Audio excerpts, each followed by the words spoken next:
sun at the end of the rainbow. Life has only begun. Welcome aboard today's Horizon Air flight. I'm First Officer Anthony Bottini, and today's flight will take us on a scenic journey from Seattle, Washington to Portland, Oregon. This audio tour has been created by Horizon Air for passengers seated on the left side of the airplane.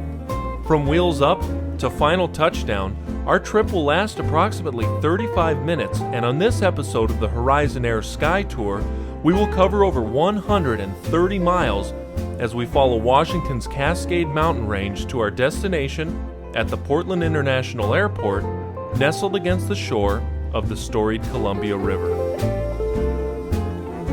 At any time during the flight, feel free to pause or fast forward this tour should there be any unexpected changes to the airplane's speed, and remember that federal regulations require that your portable media device be stowed during our descent. Beyond the horizon, beneath crimson skies, in the soft light of morning, I'll follow you with my eyes. Through countries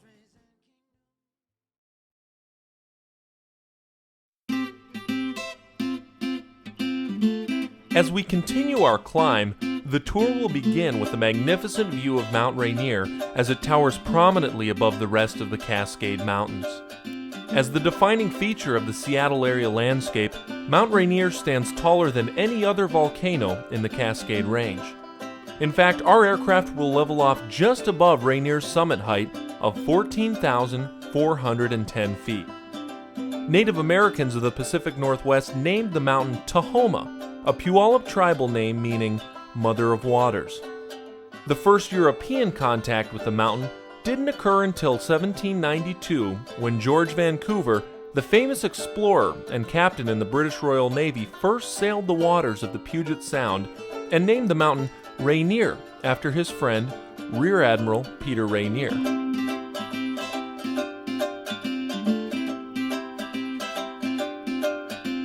Mount Rainier is enveloped by 36 separate glaciers carving down its flanks. Geological research of the mountain reveals a very active and sometimes violent past. Rainier is a stratovolcano, characterized by its conical shape and periodic explosive eruptions. Stratovolcanoes are found around the world, on all 7 continents, including Antarctica. Mount Vesuvius in Italy is a stratovolcano, as are neighboring Mount St. Helens and Mount Hood. Rainier's last eruption most likely occurred around the 1840s, but only produced small mud flows and numerous steam explosions.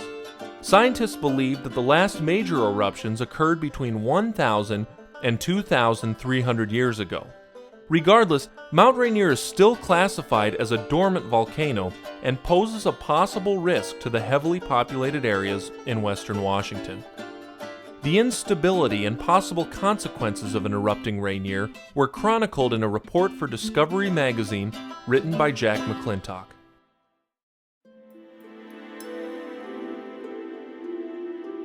To a layperson's eye, Mount Rainier looks unchanged from the way it appeared 2 centuries ago, when a member of Captain George Vancouver's exploratory crew first sketched it. Serene, stately, a symbol of permanence. Here looks our deceiving.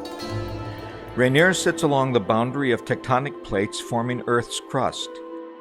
Off the coast of Seattle in the Pacific Northwest, a heavy chunk of seafloor called the Juan de Fuca Plate has been ramming itself under the lighter North American plate at the rate of 1.5 inches a year, about 1/3 as fast as hair grows. Squeezed and heated, the rock melts into magma, blobs of which rise toward the surface into chambers where it becomes trapped, cooking and rolling like boiling oatmeal. When the pressure becomes too great, it bursts free, throwing out lava, gas, steam, ash, and hot rocks. Rainier is a series of successive lava flows broken up by centuries of ice, water, percolating volcanic gases, and the mountain's own internal heat. When scientists look inside Rainier, they find some of its rock The crumbling eruptions in and the spring of 1980 claimed 57 lives and 200 homes. Damages were estimated at over $1 billion. But the residual damage of the catastrophe was immeasurable. City infrastructures were crippled, unemployment in the Mount St. Helens area skyrocketed, and Washington tourism suffered severely as travelers reacted to the disastrous fallout while smaller eruptions continued for the rest of the year.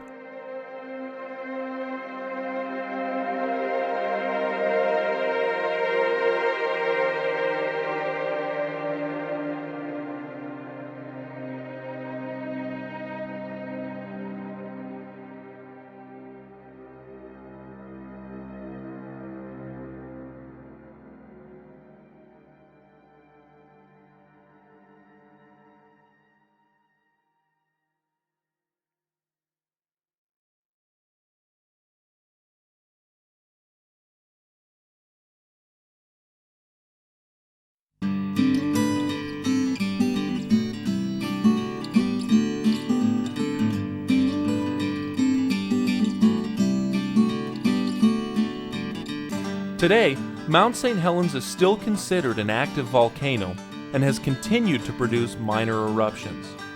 In 2005, St. Helens sent a 36,000-foot plume of ash and debris skyward as it released internal pressure indicative of further lava dome formation in the center of the now collapsed crater. From your window, you are seeing an aerial view of that once tall, symmetrical mountain 2.5 decades after the 1980 eruption. The main bowl that you are viewing is actually the crater left by that eruption. Look closely and more detailed evidence of the eruption emerges. To the north, you'll notice the crater's collapsed rim. Below this rim, countless valleys wind down the mountainside, carved by the paths of mudslides and avalanches, the ground scarred from pyroclastic blasts of molten rock. Shifting your focus to the very center of the crater, you'll discover a testament to the continued volcanic activity of Mount St. Helens. In the center is a large rock formation, a dome, produced by intense internal pressure and a constant upwelling of volcanic magma to the surface. This lava dome has steadily risen since 1980 and continues to grow with each new earthquake or steam explosion.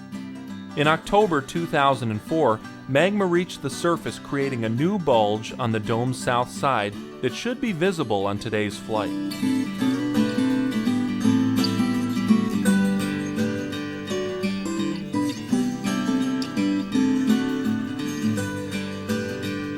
The land surrounding Mount St. Helens comprises the 110,000-acre Mount St. Helens National Volcanic Monument. The monument was created by Congress to protect the natural environment around the volcano and to preserve the natural recovery process, and was signed into law by President Reagan in 1982. The monument also serves the public by creating undisturbed opportunities for research, education, and recreation for millions of visitors annually. And as a visitor with a bird's eye view, this seemingly peaceful mountain appears as a visible scar across a landscape that paints a vivid picture of the awesome volcanic and seismic forces still present in our own backyards.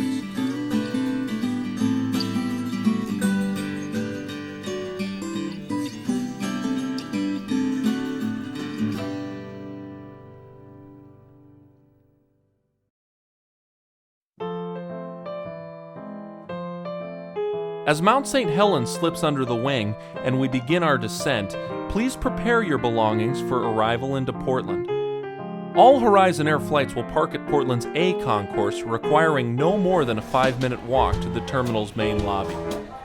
Here you will find several monitors with information on connecting flights. For connecting passengers expecting a layover, remember that the Portland International Airport offers a free Wi-Fi service, as well as several shopping and dining opportunities. And if you're like many travelers and you can't get enough of it, remember that the Pacific Northwest's very own Starbucks Coffee has a location right at the top of the A concourse in the main airport lobby.